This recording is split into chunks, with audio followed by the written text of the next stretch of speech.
बे of Bengal में उठा Michaung cyclone सोमवार देर रात आंध्र प्रदेश और तमिलनाडु के तट से टकराया। इसे लेकर मौसम विभाग ने पहले ही 3 राज्यों आंध्र प्रदेश, तमिलनाडु और पुडुचेरी में रेड अलर्ट जारी किया था। बे ऑफ बंगाल में उठा मिचोंग साइक्लोन मंगलवार को आंध्र प्रदेश और तमिलनाडु के तट से टकरा सकता है। इसे लेकर मौसम विभाग ने पहले ही 3 राज्यों आंध्र प्रदेश, तमिलनाडु और पुडुचेरी में रेड अलर्ट जारी किया है। मौसम वैज्ञानिकों के मुताबिक इस चक्रवात का असर 6 दिसंबर तक रहेगा।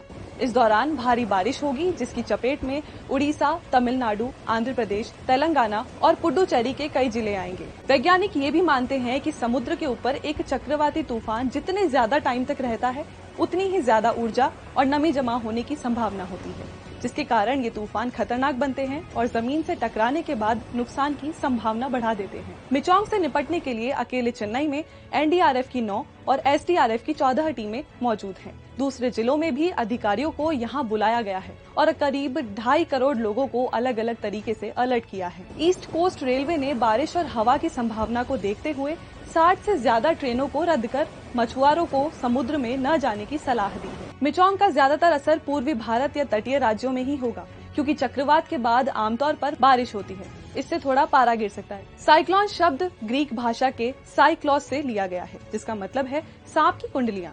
इसे ऐसा इसलिए कहा जाता है क्योंकि बंगाल की खाड़ी और अरब सागर में ये साइक्लोन्स कुंडली मारे सांपों की तरह दिखाई देते हैं। ये तूफान गर्म समुद्र के ऊपर 25 से 26 डिग्री के पारे पर बनता है।